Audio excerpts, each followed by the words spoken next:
Hey guys, Morgan the Rebellious Reviewer. We talk about music, books, movies, shows, and video games.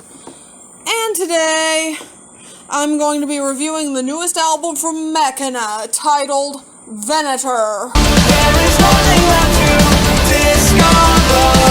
Nothing coming on much further.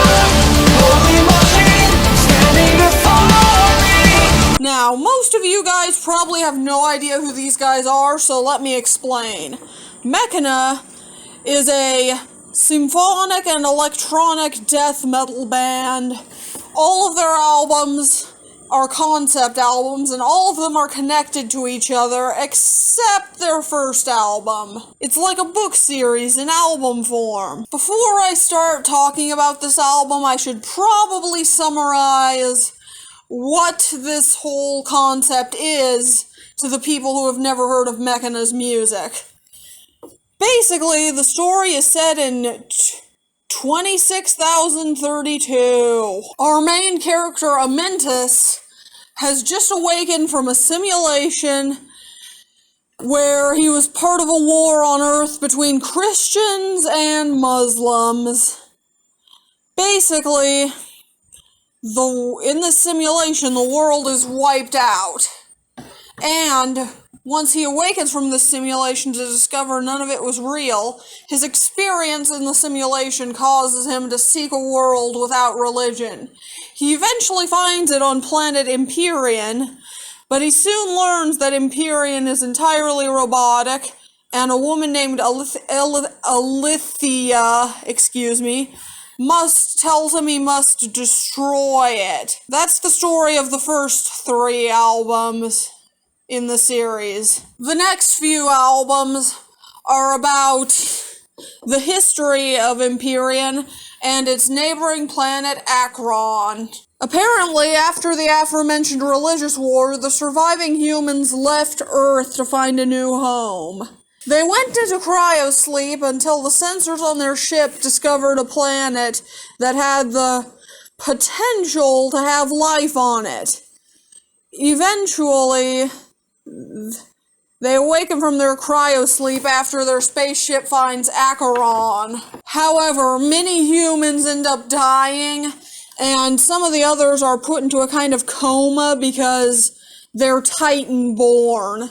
Titans, in case you were wondering, are these big robot things the size of cities that have 10 humans connected, 1 to each of them, including Amyntas and Alithia. The first Titan is sent out to transform the terrain of the new planet. Meanwhile, during the many years that followed, a religion is formed around the Titan-born. Eventually, the planet becomes inhabitable, the colony goes down to Akron, and Alithia's twin sister Enyo, on the other hand, decides she wants to build a colony of genetically enhanced people who are unable to age or experience pain. So she goes to Empyrean to form this colony. Eventually she does just this, and she decides to destroy Akron because she feels that the regular humans there are holding back progress for humanity. Which brings us to the record we're talking about today. Sorry for the long intro, but it's important to understand all of this if you're gonna understand this album. Now, none of the band members have said where this most recent album fits in that story, so everything I say in this review is going to be pure educated guesswork. However, the one thing I do know is that this album is set in 2632, aka present day in this universe, which I guess implies that Amyntas is going through the simulation to find out why Empyrean must be destroyed. So, here's my interpretation. The opening track, Suffer, is from the point of view of Amyntas watching as Empyrean destroys Akron. And then the second track, Praise Hydrus, is written from the perspective of the humans on Akron who are being destroyed by the Titan Hydrus, who they'd previously worshipped.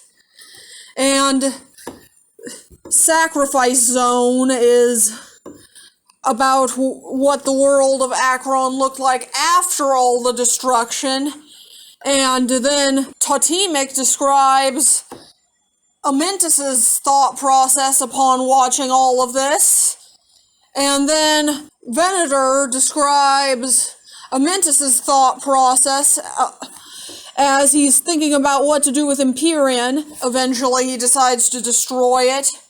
Aphelion is the survivors of Akron remembering their origins from old Earth.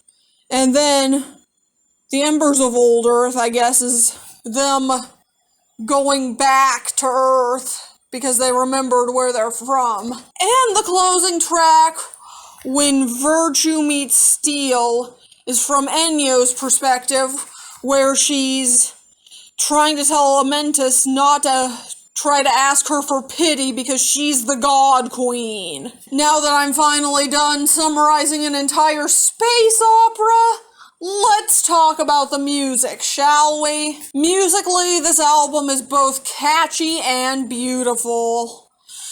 Songs like Suffer and Venator are extremely catchy, and both of them have epic melodies that manage to hold my attention all the way through, despite the fact that both of them are over 6 minutes. Praise Hydrus sounds absolutely gorgeous with its futuristic piano chords and synths. I also love the vocals on this album.